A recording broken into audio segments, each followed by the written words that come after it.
The cub leaves the wild, but enters a new kind of wilderness. Humans, leashes, whips, and rules. To them, he's a beast to break. But White Fang is not easy to tame. Chapter 1, The Battle of the Fangs. It was a she-wolf who had first caught the sound of men's voices and the whining of the sled dogs. And it was a she-wolf who was first to spring away from the cornered man in his circle of dying flame. The pack had been loath to forego the kill it had hunted down, and it lingered for several minutes, making sure of the sounds, and then it, too, sprang away on the trail made by the she-wolf. Running at the forefront of the pack was a large gray wolf, one of its several leaders. It was he who directed the pack's course on the heels of the she-wolf. It was he who snarled warningly at the younger members of the pack or slashed at them with his fangs when they ambitiously tried to pass him. And it was he who increased the pace when he sighted the she-wolf, now trotting slowly across the snow. She dropped in alongside by him, as though it were her appointed position, and took the pace of the pack. He did not snarl at her, nor show his teeth, when any leap of hers chanced to put her in advance of him. On the contrary, he seemed kindly disposed toward her. Too kindly to suit her, for he was prone to run near to her, and when he ran too near it was she who snarled and showed her teeth. Nor was she above slashing his shoulder sharply on occasion. At such times he betrayed no anger. He merely sprang to the side and ran stiffly ahead for several awkward leaps, in carriage and conduct resembling an abashed country swain. This was his one trouble in the running of the pack. But she had other troubles. On her other side ran a gaunt old wolf, grizzled and marked with the scars of many battles. He ran always on her right side. The fact that he had but one eye, and that the left eye might account for this. He, also, was addicted to crowding her, to veering toward her till a scarred muzzle touched her body or shoulder or neck. As with the running mate on the left, she repelled these attentions with her teeth, but when both bestowed their attentions at the same time she was roughly jostled, being compelled, with quick snaps to either side, to drive both lovers away and at the same time to maintain her forward leap of the pack and see the way of her feet before her. At such times her running mates flashed their teeth and growled threateningly across at each other. They might have fought, but even wooing and its rivalry waited upon the more pressing hunger need of the pack. After each repulse, when the old wolf sheered abruptly away from the sharp-toothed object of his desire, he shouldered against a young 3-year-old that ran on his blind right side. This young wolf had attained his full size, and, considering the weak and famished condition of the pack, he possessed more than the average vigor and spirit. Nevertheless, he ran with his head even with the shoulder of his one-eyed elder. When he ventured to run abreast of the older wolf, which was seldom, a snarl and a snap sent him back even with the shoulder again. Sometime, however, he dropped cautiously and slowly behind, and edged in between the old leader and the she-wolf. This was doubly resented, even triply resented. When she snarled her displeasure, the old leader would whirl on the 3-year-old. Sometimes she whirled with him, and sometimes the young leader on the left whirled, too. At such times, confronted by 3 sets of savage teeth, the young wolf stopped precipitately, throwing himself back on his haunches, with forelegs stiff, mouth menacing, and mane bristling. This confusion in the front of the moving pack always caused confusion in the rear. The wolves behind collided with the young wolf and expressed their displeasure by administering sharp nips on his hind legs and flanks. He was laying up trouble for himself, for lack of food and short tempers went together. But with the boundless faith of youth, he persisted in repeating the maneuver every little while, though it never succeeded in gaining anything for him but discomfiture. Had there been food, love-making and fighting would have gone on apace, and the pack formation would have been broken up. But the situation of the pack was desperate. It was lean with long-standing hunger. It ran below its ordinary speed. At the rear limped the weak members, the very young and the very old. At the front were the strongest, yet all were more like skeletons than full-bodied wolves. Nevertheless, with the exception of the ones that limped, the movement of the animals were effortless and tireless. Their stringy muscles seemed fountains of inexhaustible energy. Behind every steel-like contraction of a muscle lay another steel-like contraction, and another, apparently without end. They ran many miles that day. They ran through the night, and the next day found them still running. They were running over the surface of a world frozen and dead. No life stirred. They alone moved through the vast inertness. They alone were alive, and they sought for other things that were alive in order that they might devour them and continue to live. They crossed low divides and ranged a dozen small streams in a lower-lying country before their quest was rewarded. Then they came upon moose. It was a big bull they first found. Here was meat in life, and was guarded by no mysterious fires nor flying missiles of flame. Splay hoofs and palmate antlers they knew, and they flung their customary patience and caution to the wind. It was a brief fight and fierce. The big bull was beset on every side. He ripped them open or split their skulls with shrewdly driven blows of his great hoofs. He crushed them and broke them on his large horns. He stamped them into the snow under him in the wallowing struggle. But he was foredoomed, and he went down with the she-wolf tearing savagely at his throat, and with other teeth fixed everywhere upon him, devouring him alive before ever his last struggle ceased or his last damage had been wrought. There was food in plenty. The bull weighed over 800 pounds, fully 20 pounds of meat per mouth for the 40-odd wolves of the pack. But they could fast prodigiously. They could feed prodigiously, and soon a few scattered bones were all that remained of the splendid live brute that had faced the pack a few hours before. There was now much resting and sleeping. With full stomachs, bickering and quarreling began among the younger males, and this continued to the few days that followed before the breaking up of the pack. The famine was over. The wolves were now in the country of game, and though they still hunted in pack, they hunted more cautiously, cutting out heavy cows or crippled old bulls from the small moose herds they ran across. There came a day, in this land of plenty, when the wolf pack split in half and went in different directions. The she-wolf, the young leader on her left and the one-eyed elder on her right, led their half of the pack down to the Mackenzie River and across into the lake country to the east. Each day this remnant of the pack dwindled. 2 by 2, male and female, the wolves were deserting. Occasionally a solitary male was driven out by the sharp teeth of his rivals. In the end there remained only 4. The she-wolf, the young leader, the one-eyed one, and the ambitious 3-year-old. The she-wolf had by now developed a ferocious temper. Her 3 suitors all bore the marks of her teeth, yet they never replied in kind, never defended themselves against her. They turned their shoulders to her most savage slashes, and with wagging tails and mincing steps strove to placate her wrath. But they were all mildness toward her. They were all fierceness toward one another. The 3-year-old grew too ambitious in his fierceness. He caught the one-eyed elder on his blind side and ripped his ear into ribbons. Though the grizzled old fellow could see only on one side, against the youth and vigor of the other, he brought into play the wisdom of long years of experience. His lost eye and his scarred muzzle bore evidence to the nature of his experience. He had survived too many battles to be in doubt for a moment about what to do. The battle began fairly, but it did not end fairly. There was no telling what the outcome would have been, for the third wolf joined the elder, and together, old leader and young leader, they attacked the ambitious 3-year-old and proceeded to destroy him. He was beset on either side by the merciless fangs of his erstwhile comrades. Forgotten were the days they had hunted together, the game they had pulled down, the famine they had suffered. That business was a thing of the past. The business of love was at hand, ever a sterner and crueler business than that of food-getting. And in the meanwhile the she-wolf, the cause of it all, sat down contentedly on her haunches and watched. She was even pleased. This was her day, and it came not often, when manes bristled and Fang smote Fang or ripped and tore the yielding flesh, all for possession of her. And in the business of love the 3-year-old, who had made this his first adventure upon it, yielded up his life. On either side of his body stood his 2 rivals. They were gazing at the she-wolf, who sat smiling in the snow. But the elder leader was wise, very wise, in love even as in battle. The younger leader turned his head to lick a wound on his shoulder. The curve of his neck was turned toward his rival. With his one eye the elder saw the opportunity. He darted in low and closed with his fangs. It was a long, ripping slash, and deep as well. His teeth, in passing, burst the wall of the great vein of the throat. Then he leaped clear. The young leader snarled terribly, but his snarl broke midmost into a tickling cough.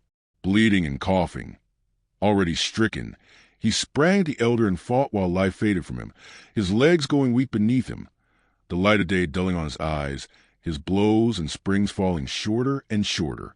And all the while the she-wolf sat on her haunches and smiled. She was made glad in vague ways by the battle, for this was the love-making of the wild, the sex tragedy of the natural world that was tragedy only to those that died. To those that survived it was not tragedy, but realization and achievement. When the young leader lay in the snow and moved no more, One Eye stalked over to the she-wolf. His carriage was one of mingled triumph and caution. He was plainly expecting a rebuff, and he was just as plainly surprised when her teeth did not flash out at him in anger. For the first time she met him with a kindly manner. She sniffed noses with him, and even condescended to leap about and frisk and play with him in quite puppyish fashion. And he, for all his gray years and sage experience, behaved quite as puppyishly, and even a little more foolishly. Forgotten already were the vanquished rivals, and the love tale red written on the snow. Forgotten, save once, when old One Eye stopped for a moment to lick his stiffening wounds.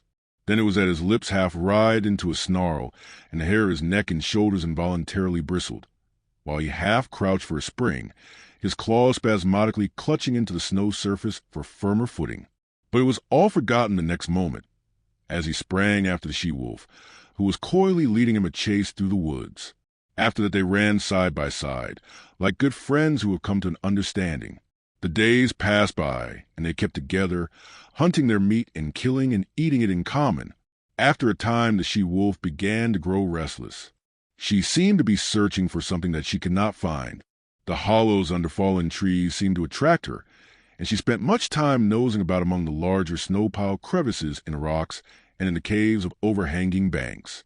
Old One Eye was not interested at all, but he followed her good-naturedly in her quest. And when her investigations in particular places were unusually protracted, he would lie down and wait until she was ready to go on. They did not remain in one place, but traveled across country until they regained the Mackenzie River, down which they slowly went, leaving it off in a hunt game along the small streams that entered it, but always returning to it again. Sometimes they chanced upon other wolves, usually in pairs. But there was no friendliness of intercourse displayed on either side, no gladness at meeting, no desire to return to the pack formation. Several times they encountered solitary wolves. These were always males, and they were pressingly insistent on joining with One Eye and his mate. This he resented, and when she stood shoulder to shoulder with him, bristling and showing her teeth, the aspiring solitary ones would back off, turn tail, and continue on their lonely way.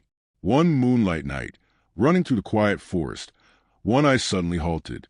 His muzzle went up, his tail stiffened, and his nostrils dilated as he scented the air. One foot also he held up after the manner of a dog.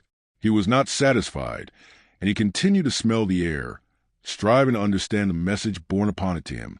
One careless sniff had satisfied his mate, and she trotted on to reassure him. Though he followed her, he was still dubious, and he could not forbear an occasional halt in order more carefully to study the warning. She crept out cautiously on the edge of a large open space in the midst of the trees. For some time she stood alone. Then One Eye, creeping and crawling, every sense on the alert, every hair radiating infinite suspicion, joined her. They stood side by side, watching and listening and smelling. To their ears came the sounds of dogs wrangling and scuffling, the guttural cries of men, the sharper voices of scolding women, and once the shrill and plaintive cry of a child. With the exception of the huge bulks of the skin lodges, little could be seen save the flames of the fire, broken by the movements of intervening bodies, and the smoke rising slowly on the quiet air. But to their nostrils came the myriad smells of an Indian camp, carrying a story that was largely incomprehensible to One Eye, but every detail of which the she-wolf knew. She was strangely stirred and sniffed with an increasing delight, but old One Eye was doubtful. He betrayed his apprehension, and started tentatively to go. She turned and touched his neck with her muzzle in a reassuring way, then regarded the camp again. A new wistfulness was in her face, but it was not the wistfulness of hunger. She was thrilling to desire that urged her to go forward, to be in closer to that fire, to be squabbling with the dogs, and to be avoiding and dodging the stumbling feet of men. One Eye moved impatiently beside her. Her unrest came back upon her, and she knew again her pressing need to find the thing for which she searched. She turned and trotted back into the forest, to the great relief of One Eye, who trotted a little to the fore until they were well within the shelter of the trees. As they slid along, noiseless as shadows in the moonlight, they came upon a runway. Both noses went down to the footprints in the snow. These footprints were very fresh. One Eye ran ahead cautiously, his mate at his heels.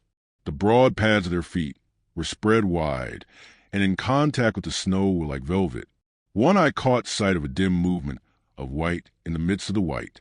His sliding gait had been deceptively swift, but it was as nothing to the speed at which he now ran.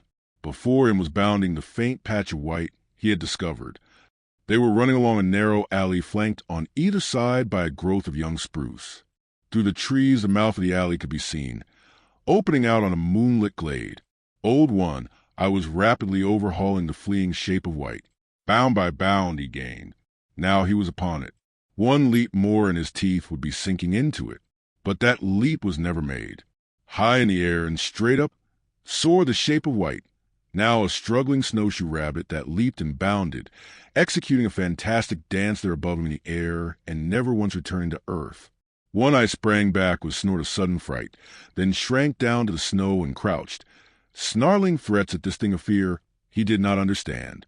But the she-wolf coolly thrust past him. She poised for a moment, then sprang for the dancing rabbit. She, too, soared high, but not so high as a quarry, and her teeth clipped emptily together with a metallic snap. She made another leap and another. Her mate had slowly relaxed from his crouch and was watching her. He now evinced displeasure at her repeated failures, and himself made a mighty spring upward. His teeth closed upon the rabbit, and he bore it back to earth with him. But at the same time there was a suspicious crackling movement beside him, and as astonished, I saw a young spruce sapling bending down above him to strike him. His jaws let go their grip, and he leaped backward to escape this strange danger, his lips drawn back from his fangs, his throat snarling, every hair bristling with rage and fright. And in that moment the sapling reared its slender length upright, and the rabbit soared dancing in the air again. The she-wolf was angry. She sank her fangs into her mate's shoulder in reproof, and he, frightened, unaware of what constituted this new onslaught, struck back ferociously and in still greater fright, ripping down the side of the she-wolf's muzzle. For him to resent such reproof was equally unexpected to her, and she sprang upon him in snarling indignation. Then he discovered his mistake and tried to placate her, but she proceeded to punish him roundly, until he gave over all attempts at placation and whirled in a circle, his head away from her, his shoulders receiving the punishment of her teeth. In the meantime the rabbit danced above them in the air. The she-wolf sat down in the snow, and Old One Eye, now more in fear of his mate than the mysterious sapling, again sprang for the rabbit. As he sank back with it between his teeth, he kept his eye on the sapling. As before, it followed him back to earth. He crouched down under the impending blow, his hair bristling, but his teeth still keeping tight hold of the rabbit. But the blow did not fall. The sapling remained bent above him. When he moved, it moved, and he growled at it through his clenched jaws. When he remained still, it remained still, and he concluded it was safer to continue remaining still. Yet the warm blood of the rabbit tasted good in his mouth. It was his mate who relieved him from the quandary in which he found himself. She took the rabbit from him, and while the sapling swayed and teetered threateningly above her, she calmly gnawed off the rabbit's head. At once the sapling shot up, and after that gave no more trouble, remaining in the decorous and perpendicular position in which nature had intended it to grow. Then between them, the she-wolf and One Eye devoured the game which the mysterious sapling had caught for them. There were other runways and alleys where rabbits were hanging in the air, and the wolf pair prospected them all, the she-wolf leading the way, Old One Eye following and observant, learning the method of robbing snares, a knowledge destined to stand him in good stead in the days to come. Chapter 2. The Lair. For 2 days the she-wolf and One Eye hung about the Indian camp. He was worried and apprehensive, yet the camp lured his mate, and she was loath to depart. But when one morning the air was rent with the report of a rifle close at hand, and a bullet smashed against a tree trunk several inches from One Eye's head, they hesitated no more, but went off on a long, swinging lope that put quick miles between them and the danger. They did not go far, a couple days' journey. The she-wolf's need to find the thing for which she searched had now become imperative.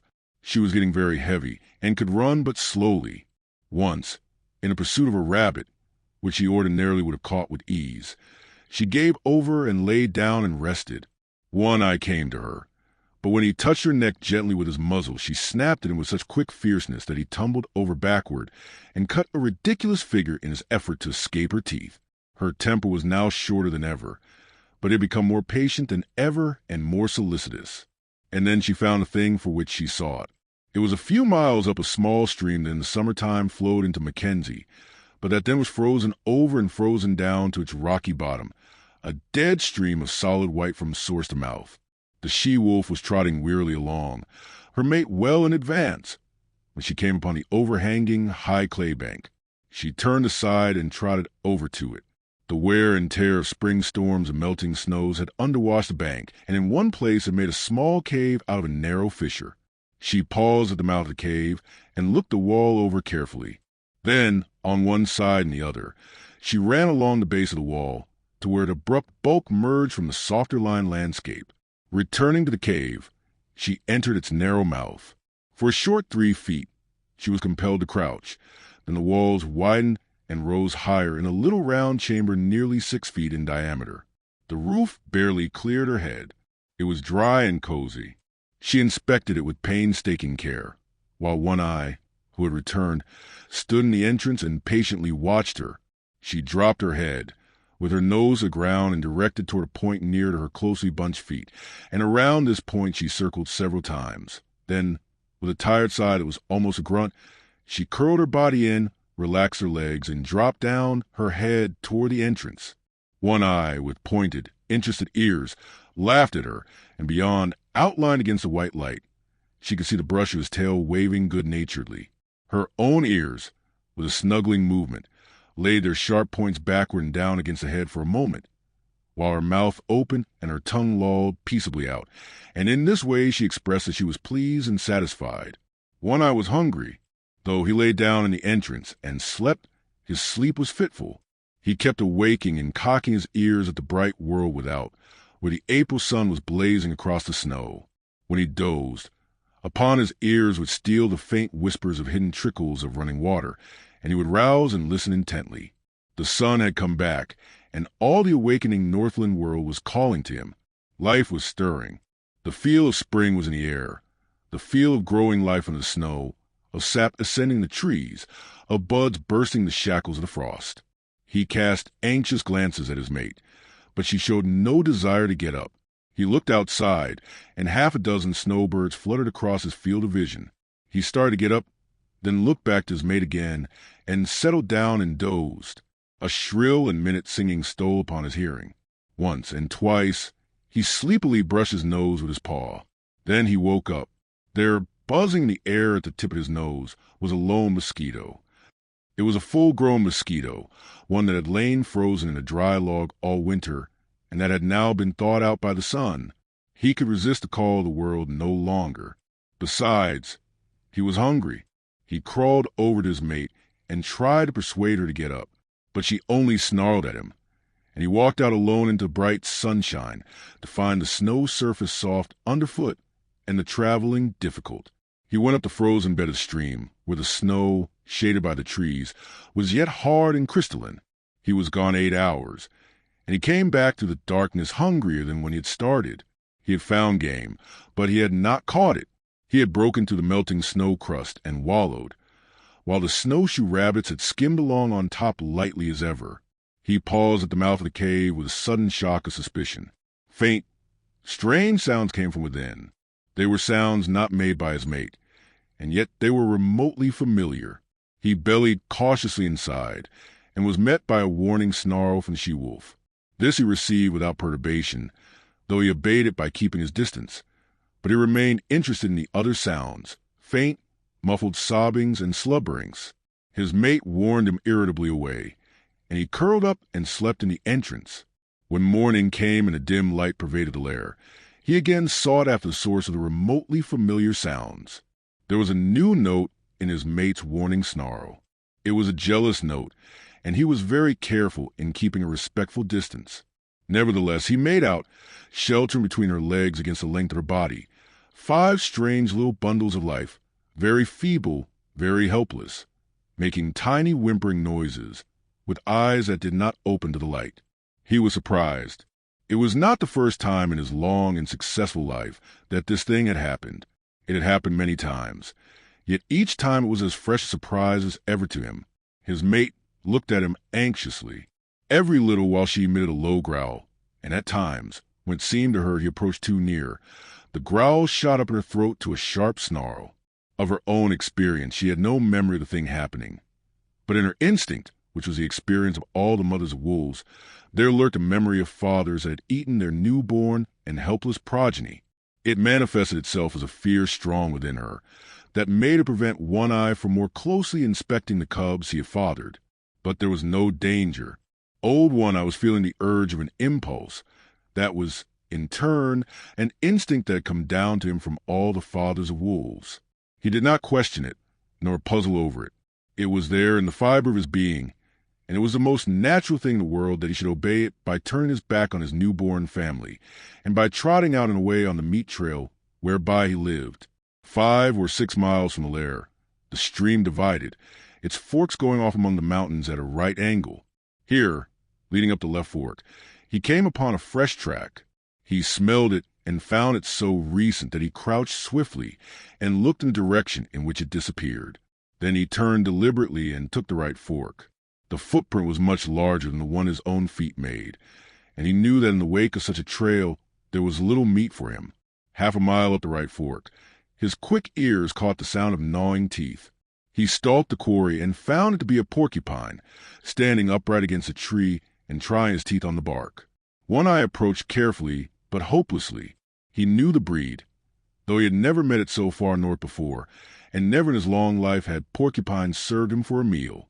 But he had long since learned that there was such a thing as chance or opportunity, and he continued to draw near.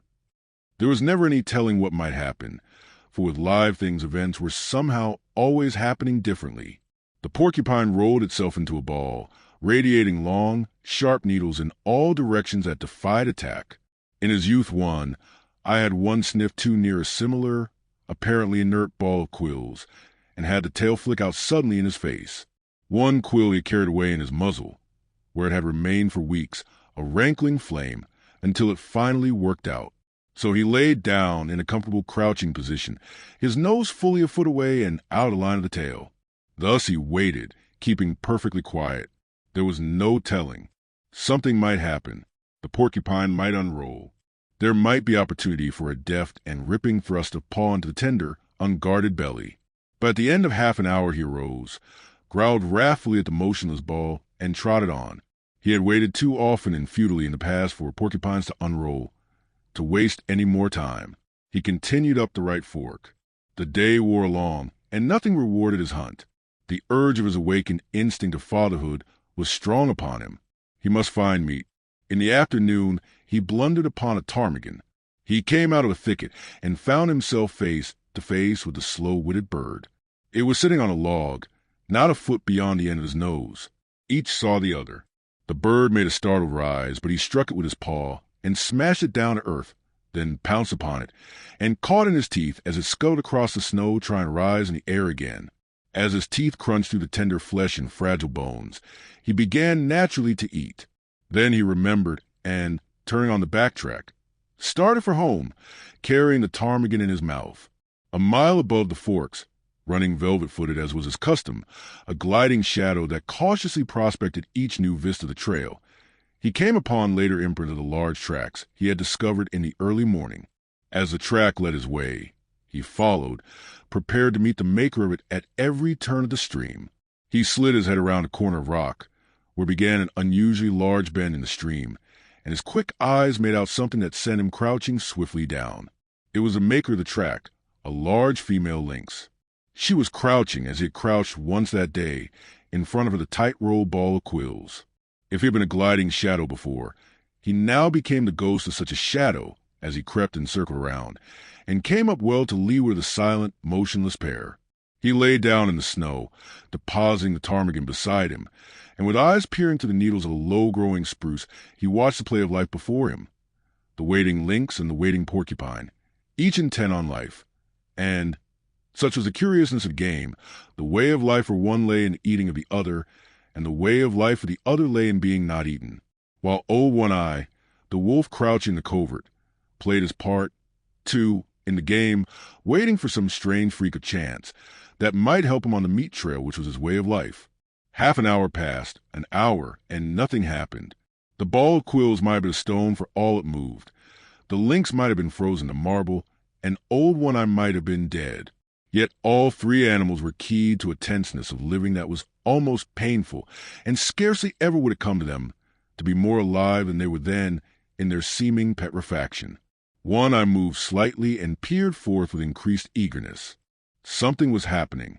The porcupine had at last decided that its enemy had gone away. Slowly, cautiously, it was unrolling its ball of impregnable armor. It was agitated by no tremor of anticipation. Slowly, slowly, the bristling ball straightened out and lengthened. One-Eye, watching, felt a sudden moistness in his mouth and a drooling of saliva, involuntary, excited by the living meat that was spreading itself like a repast before him. Not quite entirely had the porcupine unrolled when it discovered its enemy. In that instant the lynx struck. The blow was like a flash of light. The paw, with rigid claws curving like talons, shot under the tender belly and came back with a swift ripping movement. Had the porcupine been entirely unrolled, or had it not discovered its enemy a fraction of a second before the blow was struck, the paw would have escaped unscathed. But a side flick of the tail sank sharp quills into it as it was withdrawn. Everything had happened at once. The blow, the counterblow, the squeal of agony from the porcupine, the big cat's squall of sudden hurt and astonishment. One-Eye half arose in his excitement, his ears up, his tail straight out and quivering behind him. The lynx's bad temper got the best of her. She sprang savagely at the thing that had hurt her, but the porcupine, squealing and grunting with disrupted anatomy, trying feebly to roll up into its ball protection, flicked out its tail again, and again the big cat's squall with hurt and astonishment. Then she fell to backing away and sneezing, her nose bristling with quills like a monstrous pin cushion.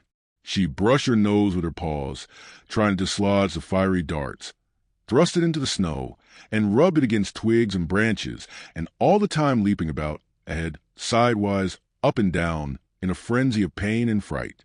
She sneezed continually, and her stub of a tail was doing its best toward lashing about by giving quick, violent jerks. She quit her antics, and quieted down for a long minute. One-Eye watched, and even he could not repress a start and an involuntary bristling of hair along his back when she suddenly leaped, without warning, straight up in the air, at the same time emitting a long and most terrible squall. Then she sprang away, up the trail, squalling with every leap she made. It was not until her racket had faded away in the distance and died out that One-Eye ventured forth. He walked as delicately as though all the snow were carpeted with porcupine quills, erect and ready to pierce the soft pads of his feet. The porcupine met his approach with a furious squealing and a clashing of its long teeth. It had managed to roll up in a ball again, but it was not quite the old compact ball. Its muscles were too much torn for that. It had been ripped almost in half, and was still bleeding profusely. One-Eye scooped out mouthfuls of the blood-soaked snow, and chewed and tasted and swallowed. This served as a relish, and his hunger increased mightily, but he was too old in the world to forget his caution. He waited. He lay down and waited, while the porcupine grated its teeth and uttered grunts and sobs and occasional sharp little squeals. In a little while, One-Eye noticed that the quills were drooping and that a great quivering had set up. The quivering came to an end suddenly. There was a final defiant clash of the long teeth. Then all the quills drooped quite down, and the body relaxed and moved no more. With a nervous, shrinking paw, One-Eye stretched out the porcupine to its full length and turned it over on its back. Nothing had happened. It was surely dead. He studied it intently for a moment, then took a careful grip with his teeth and started off down the stream, partly carrying, partly dragging the porcupine, with head turned aside so as to avoid stepping on the prickly mass. He recollected something, dropped the burden, and trotted back to where he had left the ptarmigan. He did not hesitate a moment. He knew clearly what was to be done, and this he did by promptly eating the ptarmigan. Then he returned and took up his burden. When he dragged the result of his day's hunt into the cave, the she-wolf inspected it. turned her muzzle to him, and lightly licked him on the neck. But the next instant she was warning him away from the cubs with a snarl that was less harsh than usual, and that was more apologetic than menacing. Her instinctive fear of the father of her progeny was toning down. He was behaving as a wolf father should, and manifesting no unholy desire to devour the young lives she had brought into the world. Chapter 3. The Gray Cub. He was different from his brothers and sisters. Their hair already betrayed the reddish hue inherited from their mother, the she-wolf, while he alone, in this particular, took after his father. He was the one little gray cub of the litter. He had bred true to the straight wolf stock. In fact, he had bred true to old One-Eye himself, physically, with but a single exception, and that was he had 2 eyes to his father's 1. The gray cub's eyes had not been open long, yet already he could see with steady clearness. And while his eyes were still closed, he had felt, tasted, and smelled. He knew his 2 brothers and his 2 sisters very well. He had begun to romp with them in a feeble, awkward way, and even to squabble, his little throat vibrating with a queer rasping noise, the forerunner of the growl, as he worked himself into a passion. And long before his eyes had opened, he had learned by touch, taste, and smell to know his mother, a fount of warmth and liquid food and tenderness. She possessed a gentle, caressing tongue that soothed him when it passed over his soft little body, and that impelled him to snuggle close against her and to doze off to sleep. Most of the first month of his life had been passed thus in sleeping, but now he could see quite well, and he stayed awake for longer periods of time, and he was coming to learn his world quite well. His world was gloomy, but he did not know that, for he knew no other world. It was dim-lighted, but his eyes had never had to adjust themselves to any other light. His world was very small. Its limits were the walls of the lair. But as he had no knowledge of the wide world outside, he was never oppressed by the narrow confines of his existence. But he had early discovered that one wall of his world was different from the rest. This was the mouth of the cave and the source of light. He had discovered that it was different from the other walls long before he had any thoughts of his own, any conscious volitions. It had been an irresistible attraction before ever his eyes opened and looked upon it. The light from it had beat upon his sealed lids, and the eyes and the optic nerves had pulsated a little. Spark-like flashes, warm-colored and strangely pleasing. The life of his body and of every fiber of his body, the life that was the very substance of his body and that was apart from his own personal life, had yearned toward this light and urged his body toward it in the same way that the cunning chemistry of a plant urges it toward the sun. Always, in the beginning, before his conscious life dawned, he had crawled toward the mouth of the cave, and in this his brothers and sisters were one with him. Never, in that period, did any of them crawl toward the dark corners of the back wall. The light drew them as if they were plants. The chemistry of the life that composed them demanded the light as a necessity of being, and their little puppet bodies crawled blindly and chemically like the tendrils of a vine. Later on, when each developed individuality and became personally conscious of impulsions and desires, the attraction to the light increased. They were always crawling and sprawling toward it, and being driven back from it by their mother. It was in this way that the gray cub learned other attributes of his mother than the soft, soothing tongue. In his insistent crawling toward the light, he discovered in her a nose that with sharp nudge administered rebuke, and later a paw that crushed him down and rolled him over and over with swift, calculating stroke. Thus he learned hurt, and on top of it he learned to avoid hurt, first by not incurring the risk of it, and second, when he had incurred the risk, by dodging and by retreating. These were conscious actions, and were the results of his first generalizations upon the world. Before that he had recoiled automatically from hurt, as he had crawled automatically toward the light. After that he recoiled from hurt, because he knew that it was hurt. He was a fierce little cub. So were his brothers and sisters. It was to be expected. He was a carnivorous animal. He came of a breed of meat killers and meat eaters. His father and mother lived wholly upon meat. The milk he had sucked of his first flickering life was milk transformed directly from meat, and now, at a month old, when his eyes had been open for but a week, he was beginning himself to eat meat. Meat half digested by the she-wolf and disgorged of 5 growing cubs that already made too great demand upon her breast. But he was, further, the fiercest of the litter. He could make a louder, rasping growl than any of them. His tiny rages were much more terrible than theirs. It was he that first learned the trick of rolling a fellow cub over with a cunning paw stroke. And it was he that first gripped another cub by the ear and pulled and tugged and growled through jaws tight clenched. And certainly it was he that caused a mother the most trouble in keeping her litter from the mouth of the cave. The fascination of the light for the gray cub increased from day to day. He was perpetually departing on yard-long adventures toward the cave's entrance, and as perpetually being driven back. Only he did not know it for an entrance. He did not know anything about entrances, passages whereby one goes from one place to another place. He did not know any other place, much less of a way to get there. So to him the entrance of the cave was a wall of light. As the sun was to the outside dweller, this wall was to him the sun of his world. It attracted him as a candle attracts a moth. He was always striving to attain it. The life that was so swiftly expanding within him urged him continually toward the wall of light. The life that was within him knew that it was the one way out, the way he was predestined to tread. But he himself did not know anything about it. He did not know there was any outside at all. There was one strange thing about this wall of light. His father. He had already come to recognize his father as the one other dweller in the world, a creature like his mother who slept near the light and was a bringer of meat. His father had a way of walking right into the white far wall and disappearing. The gray cub could not understand this, though never permitted by his mother to approach that wall. He had approached the other walls and encountered hard obstruction on the end of his tender nose. This hurt, and after several such adventures, he left the walls alone, without thinking about it. He accepted this disappearing into the wall as a peculiarity of his father, as milk and half-digested meat were peculiarities of his mother. In fact, the gray cub was not given to thinking, at least to the kind of thinking customary of men. His brain worked in dim ways, yet his conclusions were as sharp and distinct as those achieved by men. He had a method of accepting things, without questioning the why and wherefore. In reality, this was the act of classification. He was never disturbed over why a thing happened.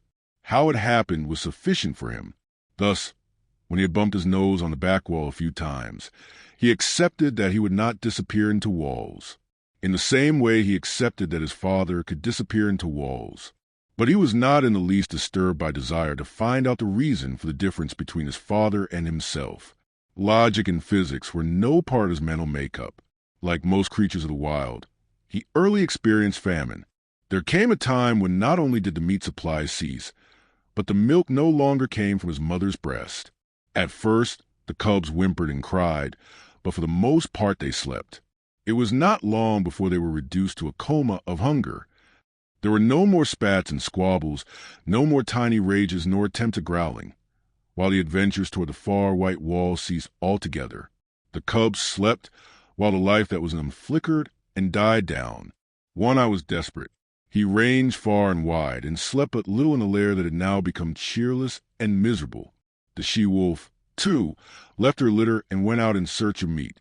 In the first days after the birth of the cubs, One Eye had journeyed several times back to the Indian camp and robbed the rabbit snares. But with the melting of the snow and the opening of the streams, the Indian camp had moved away, and that source of supply was closed to him. When the gray cub came back to life and again took interest in the far white wall, he found that the population of his world had been reduced. Only one sister remained to him. The rest were gone. As he grew stronger, he found himself compelled to play alone, for the sister no longer lifted her head nor moved about. His little body rounded out with the meat he now ate, but the food had come too late for her. She slept continuously, a tiny skeleton flung round with skin in which the flame flickered lower and lower and at last went out. Then there came a time when the gray cub no longer saw his father appearing and disappearing in the wall, nor lying down asleep in the entrance. This had happened at the end of a second and less severe famine. The she-wolf knew why One Eye never came back, but there was no way by which she could tell what she had seen to the gray cub. Hunting herself for meat, up the left fork of the stream where lived the lynx, she had followed a day-old trail of One Eye, and she had found him, or what remained of him, at the end of the trail. There were many signs of the battle that had been fought, and of the lynx's withdrawal to her lair after having won the victory. Before she went away, The she-wolf had found this lair, but the signs told her that the lynx was inside, and she had not dared to venture in. After that, the she-wolf in her hunting avoided the left fork, for she knew that in the lynx's lair was a litter of kittens, and she knew the lynx for a fierce, bad-tempered creature and a terrible fighter. It was all very well for half a dozen wolves to drive a lynx, spitting and bristling, up a tree, but it was quite a different matter for a lone wolf to encounter a lynx, especially when a lynx was known to have a litter of hungry kittens at her back. But the wild is the wild, and motherhood is motherhood, at all times fiercely protective whether in the wild or out of it. And the time was to come when the she-wolf, for her gray cub's sake, would venture the left fork, and the lair in the rocks, and the lynx's wrath. Chapter 4. The Wall of the World. By the time his mother began leaving the cave on hunting expeditions, the cub had learned well the law that forbade his approaching the entrance. Not only had this law been forcibly and many times impressed on him by his mother's nose and paw, but in him the instinct of fear was developing. Never, in his brief cave life, had he encountered anything of which to be afraid. Yet fear was in him. It had come down to him from a remote ancestry through 1,000 lives. It was a heritage he received directly from One Eye and the she-wolf, but to them, in turn, it had been passed down through all the generations of wolves that had gone before. Fear, that legacy of the wild which no animal may escape, nor exchange for pottage. So the gray cub knew fear, though he knew not the stuff of which fear was made. Possibly he accepted it as one of the restrictions of life, for he had already learned that there were such restrictions. Hunger he had known, and when he could not appease his hunger, he had felt restriction. The hard obstruction of the cave wall, the sharp nudge of his mother's nose, the smashing stroke of her paw, the hunger unappeased of several famines, had borne upon him that all was not freedom in the world, that to life there was limitations and restraints. These limitations and restraints were laws. To be obedient to them was to escape hurt and make for happiness. He did not reason the question out in this man fashion.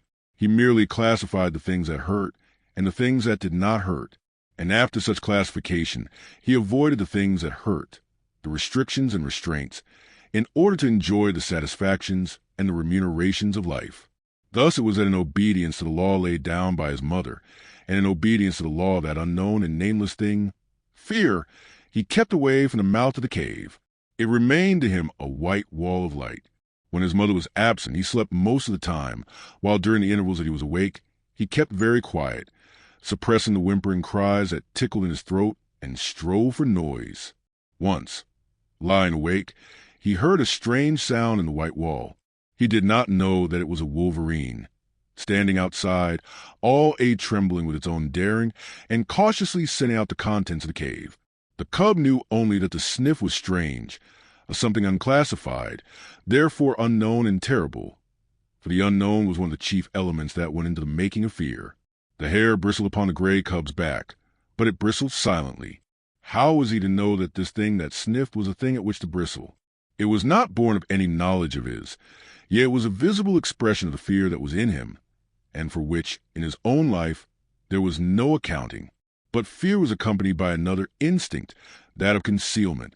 The cub was in a frenzy of terror, yet he lay without movement or sound, frozen, petrified into immobility, to all appearances dead. His mother, coming home, growled as she smelt the wolverine's track, and bounded into the cave and licked and nozzled him with undue vehemence of affection. And the cub felt that somehow he had escaped a great hurt. But there were other forces at work in the cub, the greatest of which was growth. Instinct and law demanded of him obedience, but growth demanded disobedience. His mother and fear impelled him to keep away from the white wall. Growth is life, and life is forever destined to make for light. So there was no damming up the tide of life that was rising within him, rising with every mouthful of meat he swallowed, with every breath he drew. In the end, one day, fear and obedience were swept away by the rush of life, and the cub straddled and sprawled toward the entrance. Unlike any other wall which he had had experience, this wall seemed to recede from him as he approached. No hard surface collided with the tender little nose he thrust out tentatively before him. The substance of the wall seemed as permeable and yielding as light, and as conditioned in his eyes had the seeming of form. So he entered into what had been walled to him and bathed in the substance that composed it. It was bewildering. He was sprawling through solidity, and ever the light grew brighter. Fear urged him to go back, but growth drove him on. Suddenly, he found himself at the mouth of the cave. The wall, inside which he had thought himself, as suddenly leaped back before him to an immeasurable distance. The light had become painfully bright. He was dazzled by it. Likewise, he was made dizzy by this abrupt and tremendous extension of space. Automatically, his eyes were adjusting themselves to brightness, focusing themselves to meet the increased distance of objects. At first, the wall had leaped beyond his vision. He now saw it again, but it had taken upon itself a remarkable remoteness. Also, its appearance had changed. It was now a variegated wall, composed of the trees that fringed the stream, the opposing mountain that towered above the trees, and the sky that out-towered the mountain. A great fear came upon him. This was more the terrible unknown. He crouched down on the lip of the cave and gazed out on the world. He was very much afraid. Because it was unknown, it was hostile to him. Therefore the hair stood up on end along his back, and his lips wrinkled weakly in an attempt at ferocious and intimidating snarl. Out of his puniness and fright, he challenged and menaced the whole wide world. Nothing happened. He continued to gaze, and in his interest he forgot to snarl. Also, he forgot to be afraid. For the time, fear had been routed by growth, while growth had assumed the guise of curiosity. He began to notice near objects, an open portion of the stream that flashed in the sun, the blasted pine tree that stood at the base of the slope, and the slope itself that ran right up to him and ceased 2 feet beneath the lip of the cave on which he crouched. Now the gray cub had lived all his days on a level floor. He had never experienced the hurt of a fall. He did not know what a fall was, so he stepped boldly out upon the air. His hind leg still rested on the cave lip, so he fell forward head downward. The earth struck him a harsh blow on the nose that made him yelp. Then he began rolling down the slope, over and over. He was in a panic of terror. The unknown had caught him at last. It had gripped savagely hold of him and was about to wreak upon him some terrific hurt. Growth was now routed by fear, and he keyed like any frightened puppy. The unknown bore him on he knew not to what frightful hurt, and he yelped and keyed unceasingly. This was a different proposition from crouching in frozen fear, while the unknown lurked just alongside. Now the unknown had caught tight hold of him. Silence would do no good. Besides, it was not fear but terror that convulsed him. But the slope grew more gradual, and its base was grass-covered. Here the cub lost momentum. When at last he came to a stop, he gave one last agonized yell, and then a long, whimpering wail. Also, and quite as a matter of course, as though his life he had already made 1,000 toilets, he proceeded to lick away the dry clay that soiled him. After that he sat up and gazed about him, as might the first man of the earth who landed upon Mars. The cub had broken through the wall of the world. The unknown had let go its hold of him, and here he was without hurt. But the first man on Mars would have experienced less unfamiliarity than did he.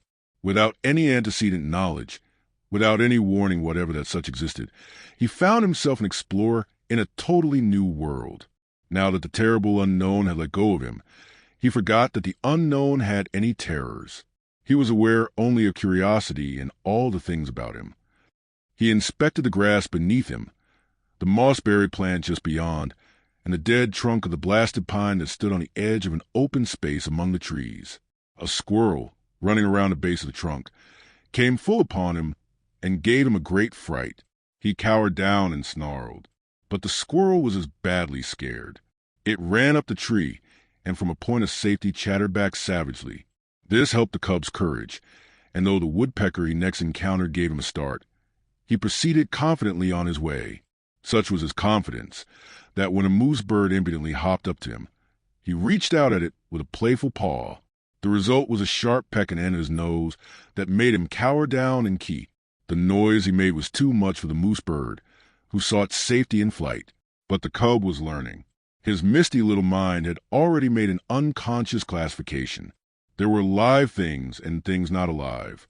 Also, he must watch out for the live things. The things not alive remained always in one place, but the live things moved about, and there was no telling what they might do. The thing to expect of them was the unexpected, and for this he must be prepared. He traveled very clumsily. He ran into sticks and things. A twig that he thought a long way off would the next instant hit him on the nose or rake along his ribs. There were inequalities of surface. Sometimes he overstepped and stubbed his nose. Quite as often he understepped and stubbed his feet. Then there were the pebbles and stones that turned under him when he trod upon them. And from them, he came to know that the things not alive were not all in the same state of stable equilibrium as was his cave. Also, that small things not alive were more liable than large things to fall down or turn over. But with every mishap he was learning. The longer he walked, the better he walked. He was adjusting himself. He was learning to calculate his own muscular movements, to know his physical limitations, to measure distances between objects and between objects and himself. His was the luck of the beginner, born to be a hunter of meat, though he did not know it. He blundered upon meat just outside his own cave door on his first foray into the world. It was by sheer blundering that he chanced upon the shrewdly hidden ptarmigan nest. He fell into it. He had essayed to walk along the trunk of a fallen pine. The rotten bark gave way under his feet, and with a despairing yelp he pitched down the rounded crescent, smashed through the leafage and stalks of a small bush, and in the heart of the bush on the ground, fetched up in the midst of 7 ptarmigan chicks. They made noises, and at first he was frightened at them. Then he perceived that they were very little, and he became bolder. They moved. He placed his paw on one, and its movements were accelerated. This was a source of enjoyment to him. He smelled it. He picked it up in his mouth. It struggled and tickled his tongue. At the same time, he was made aware of a sensation of hunger. His jaws closed together. There was a crunching of fragile bones, and warm blood ran in his mouth. The taste of it was good. This was meat, the same as his mother gave him, only it was alive between his teeth and therefore better. So he ate the ptarmigan, nor did he stop till he had devoured the whole brood. Then he licked his chops in quite the same way his mother did, and began to crawl out of the bush. He encountered a feathered whirlwind. He was confused and blinded by the rush of it and the beat of angry wings. He hid his head between his paws and yelped. The blows increased. The mother ptarmigan was in a fury. Then he became angry. He rose up, snarling, striking out with his paws. He sank his tiny teeth into one of the wings and pulled and tugged sturdily. The ptarmigan struggled against him, showering blows upon him with her free wing. It was his first battle. He was elated. He forgot all about the unknown. He no longer was afraid of anything. He was fighting, tearing at a live thing that was striking at him. Also, this live thing was meat. The lust to kill was on him. He had just destroyed little live things. He would now destroy a big live thing. He was too busy and happy to know that he was happy. He was thrilling and exulting in ways new to him and greater to him than any he had known before. He held on to the wing and growled between his tight-clenched teeth. The ptarmigan dragged him out of the bush. When she turned and tried to drag him back into the bush's shelter, he pulled her away from it and on into the open. And all the time she was making outcry and striking with her free wing, while feathers were flying like a snowfall. The pitch to which he was aroused was tremendous. All the fighting blood of his breed was up in him and surging through him. This was living, though he did not know it. He was realizing his own meaning in the world. He was doing that for which he was made, killing meat and battling to kill it. He was justifying his existence, than which life can do no greater. For life achieves its summit when it does to the uttermost that which it was equipped to do. After a time, the ptarmigan ceased her struggling. He still held her by the wing, and they lay on the ground and looked at each other. He tried to growl threateningly, ferociously. She pecked on his nose, which by now, what of previous adventures, was sore. He winced but held on. She pecked him again and again. From wincing, he went to whimpering. He tried to back away from her, oblivious to the fact that by his hold on her, he dragged her after him. A rain of pecks fell on his ill-used nose. The flood of fight ebbed down in him, and, releasing his prey, he turned tail and scampered on across the open in inglorious retreat.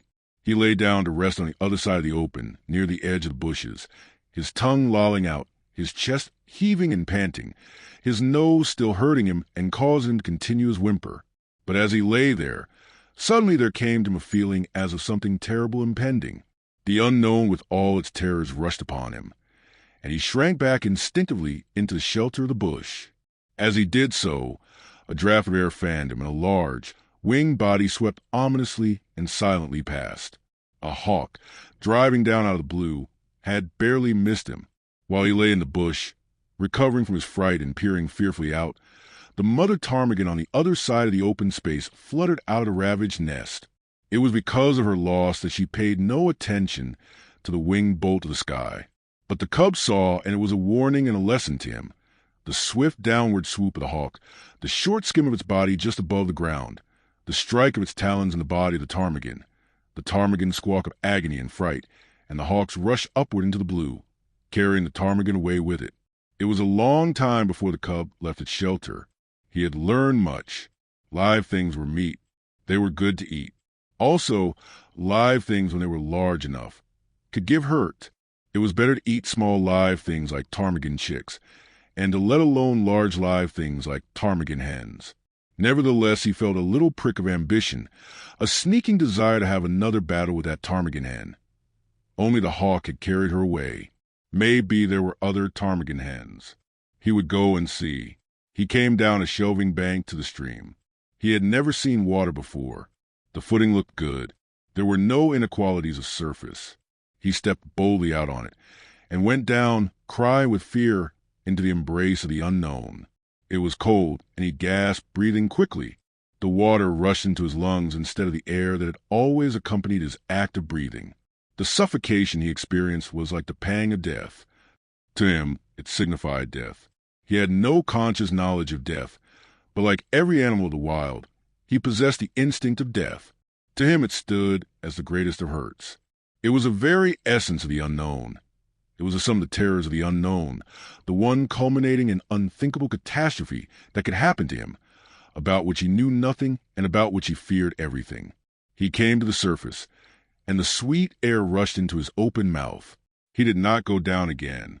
Quite as though it had been a long-established custom of his, he struck out with all his legs and began to swim.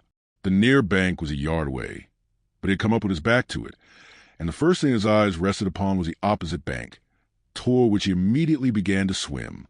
The stream was a small one, but in the pool it widened out to a score feet. Midway in the passage, the current picked up the cub and swept him downstream.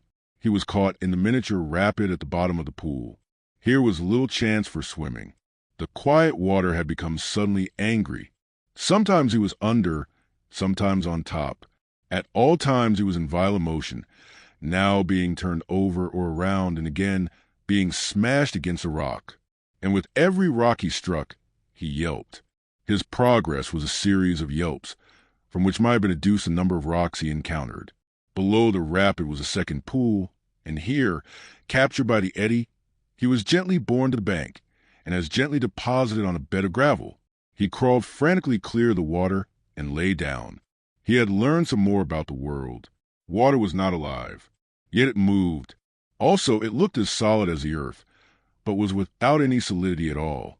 His conclusion was that things were not always what they appeared to be.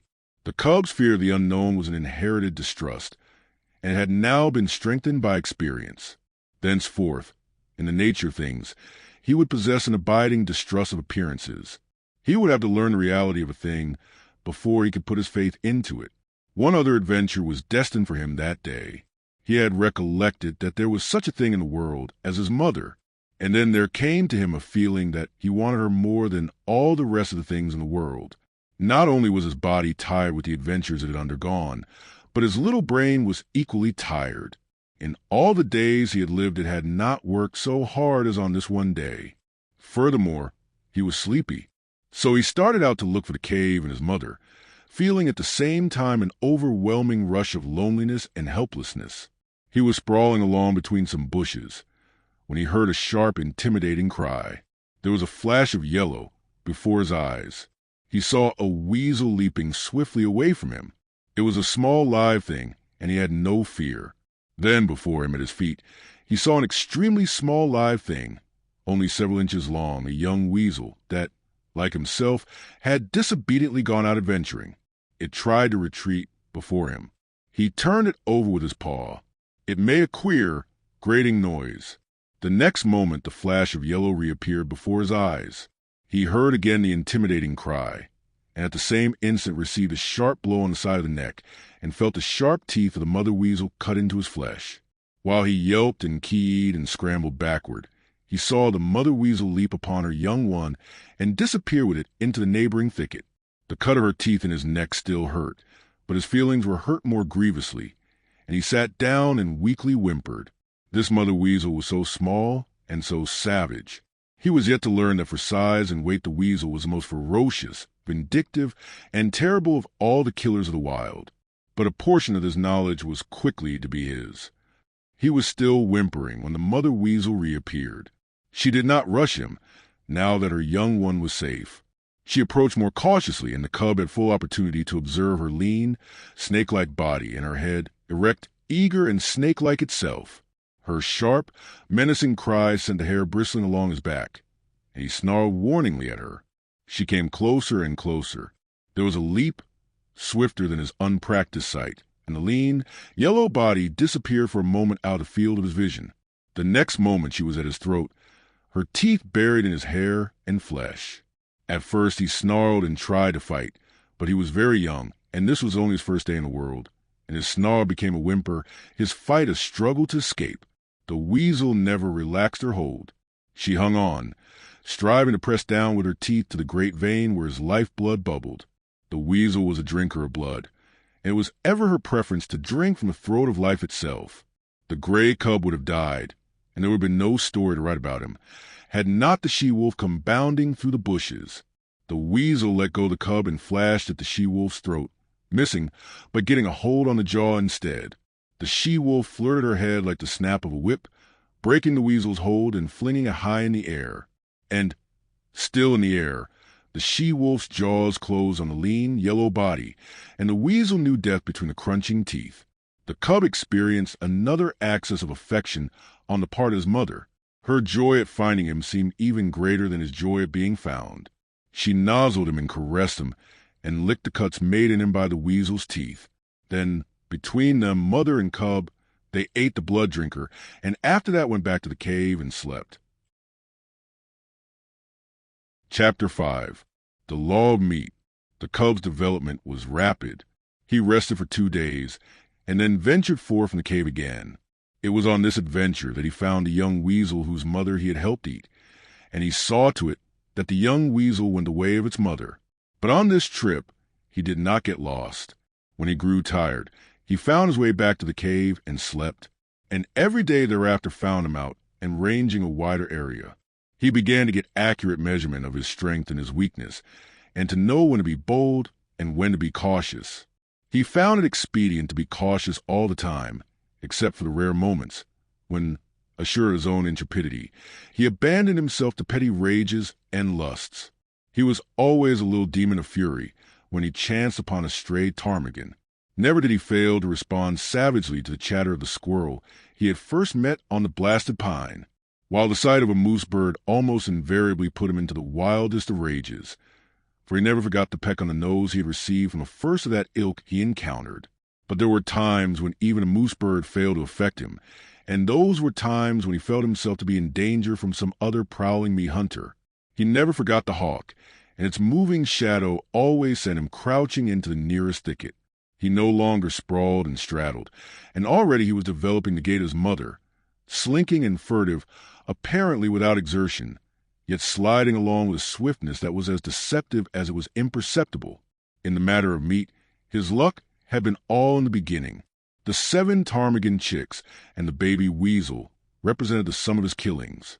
His desire to kill strengthened with the days, and he cherished hungry ambitions of squirrel that chattered so volubly and always informed all wild creatures that the wolf cub was approaching.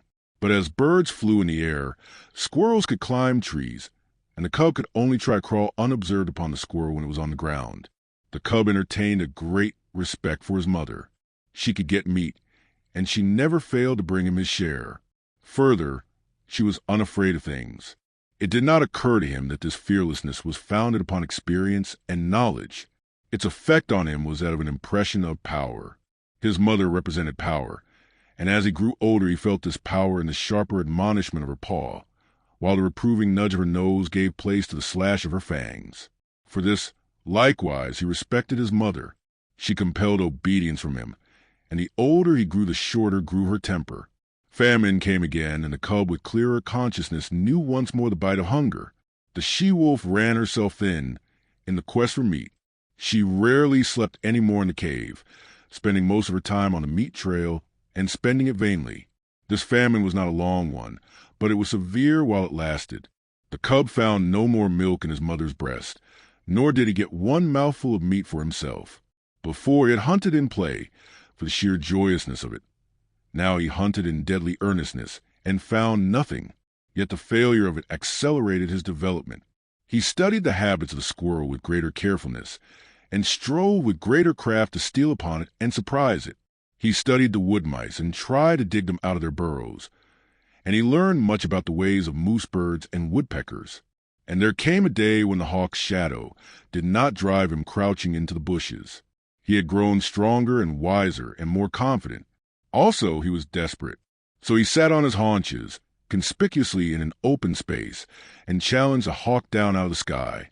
For he knew that there, floating in the blue above him, was meat, the meat his stomach yearned after so insistently. But the hawk refused to come down and give battle, and the cub crawled away into a thicket and whimpered his disappointment and hunger. The famine broke. The she-wolf brought home meat. It was strange meat, different from any she had ever brought before. It was a lynx kitten, partly grown like the cub, but not so large, and it was all for him. His mother had satisfied her hunger elsewhere, though he did not know that it was the rest of the lynx litter that had gone to satisfy her, nor did he know the desperateness of her deed. He knew only that the velvet-furred kitten was meat, and he ate and waxed happier with every mouthful.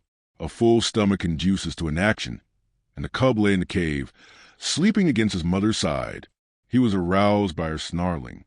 Never had he heard her snarl so terribly. Possibly in her whole life, it was the most terrible snarl she ever gave. There was reason for it, and none knew it better than she. A lynx's lair is not to spoil with impunity. In the full glare of the afternoon light, crouching in the entrance of the cave, the cub saw the lynx mother. The hair rippled up along his back at the sight. Here was fear, and it did not require his instinct to tell him of it. And if sight alone were not sufficient, the cry of rage the intruder gave, beginning with a snarl and rushing abruptly upward into a hoarse screech, was convincing enough in itself. The cub felt the pride of the life that was in him, and stood up and snarled valiantly by his mother's side. But she thrust him ignominiously away and behind her. Because of the low-roofed entrance, the lynx could not leap in, and when she made a crawling rush of it, the she-wolf sprang upon her and pinned her down. The cub saw little of the battle. There was a tremendous snarling and spitting and screeching. The two animals threshed about, the lynx ripping in terror with her claws, and using her teeth as well, while the she-wolf used her teeth alone. Once, the cub sprang in and sank his teeth into the hind leg of the lynx. He clung on, growling savagely, though he did not know it. By the weight of his body, he clogged the action of the leg, and thereby saved his mother much damage. A change in the battle crushed him under both their bodies and wrenched loose his hold. The next moment the two mothers separated, and, before they rushed together again, the lynx lashed out at the cub with a huge forepaw that ripped his shoulder open to the bone and sent him hurtling sidewise against the wall. Then was added to the uproar of the cub's shrill yelp of pain and fright. But the fight lasted so long that he had time to cry himself out and to experience a second burst of courage. And the end of the battle found him again clinging to a hind leg and furiously growling between his teeth. The lynx was dead, but the she-wolf was very weak and sick.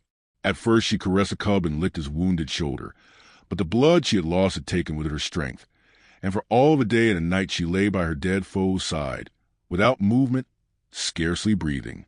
For a week she never left the cave, except for water, and then her movements were slow and painful. At the end of that time the lynx was devoured, while the she-wolf's wounds had healed sufficiently to permit her to take the meat trail again. The cub's shoulder was stiff and sore, and for some time he limped from the terrible slash he had received. But the world now seemed changed. He went about in it with greater confidence, with a feeling of prowess that had not been his in the days before the battle with the lynx. He had looked upon life in a more ferocious aspect. He had fought. He had buried his teeth in the flesh of a foe, and he had survived. And because of all this, he carried himself more boldly, with a touch of defiance that was new in him. He was no longer afraid of minor things, and much of his timidity had vanished, though the unknown never ceased to press upon him with his mysteries and terrors, intangible and ever menacing. He began to accompany his mother on the meat trail, and he saw much of the killing of meat and began to play his part in it. And in his own dim way, he learned the law of meat. There were two kinds of life, his own kind and the other kind. His own kind included his mother and himself. The other kind included all live things that moved. But the other kind was divided. One portion was what his own kind killed and ate. This portion was composed of the non-killers and the small killers. The other portion killed and ate his own kind, or was killed and eaten by his own kind. And out of this classification arose the law. The aim of life was meat. Life itself was meat. Life lived on life. There were the eaters and the eaten. The law was, eat or be eaten. He did not formulate the law in clear, set terms, and moralize about it. He did not even think the law. He merely lived the law without thinking about it at all. He saw the law operating around him on every side. He had eaten the ptarmigan chicks. The hawk had eaten the ptarmigan mother. The hawk would also have eaten him. Later, we had grown more formidable. He wanted to eat the hawk. He had eaten the lynx kitten. The lynx mother would have eaten him had she not herself been killed and eaten. And so it went. The law was being lived about him by all live things, and he himself was part and parcel of the law. He was a killer. His only food was meat, live meat, that ran away swiftly before him, or flew into the air, or climbed trees, or hid in the ground, or faced him and fought with him, or turned the tables and ran after him.